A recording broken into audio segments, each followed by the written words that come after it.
Presidential candidate Richard Ojeda went on Bloomberg TV, and he definitely hit them with a line that blew their minds.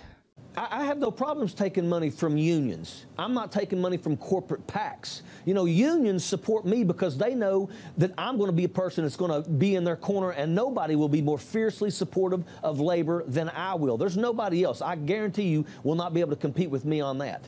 I don't have a problem spending time on a picket line with these people. It doesn't bother me at all. I think the working class citizen needs to have their voice heard. I think that if we continue what we're doing, attacking the middle class, and we're going to get to the point where all we have is the dirt poor and the filthy rich, the dirt poor will eat the filthy rich. What the filthy rich need to understand that if they can help to strengthen the middle class in this country and let the working class citizens have dignity in their life, then they're going to be able to secure their livelihoods for generations to come. You know, I don't have a problem with somebody that makes money, somebody that's wealthy. But, you know, do right by your people. A lot of these people that are wealthy, well, they enjoy that life because of the people that work to keep them in that lifestyle. Take care of your working class citizens, and your working class citizens will always take care of you. And I believe that wholeheartedly, and I think that it's time for us to get back to that. Dude, he said on Bloomberg, the poor will eat the rich.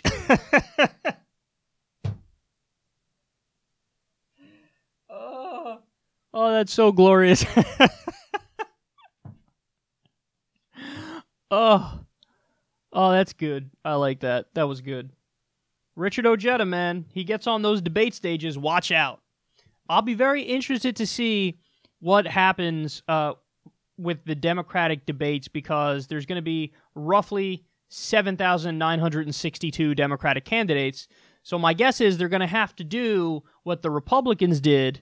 I don't know if you guys remember, but it made my life when they had the kids' table debates. Oh, like it would start like 2 hours before the main debate, and you had like Rick Santorum and Lindsey Graham and Bobby Jindal and a bunch of others on the stage. In fact, I honestly believed that the kids' table debates were honestly more entertaining than some of the main debates. Particularly the one Trump wasn't in. The ones Trump was in, they were all interesting because he was just shitting on all the other Republicans, one of the best parts of the primary season. But no, the kids' table debates were awesome because for all policy wonks, if you listen to the policy they spoke about in those debates, it was fucking unbelievable. It was mind-blowing. It was like, oh my God, these guys are complete and utter idiots. So I'm curious if there will be a Democratic kids' table debate, because, I mean, they can't let everybody on stage because it would be like 30 people. You just can't have a debate that big. The logistics are too much. But I want to see Ojeda on the stage. I do. So I hope he's let on, man. I really do, because it'll be fun to see what kind of an impact he has. I've spoken about this before, but I think he can functionally end up being Bernie Sanders' attack dog, because I don't think this guy will hold back even a little bit on corporate Democrats on stage. But he has some problems in terms of his candidacy that we've spoken about before. The fact of the matter is, he even admits he never voted for a Democratic president, maybe ever.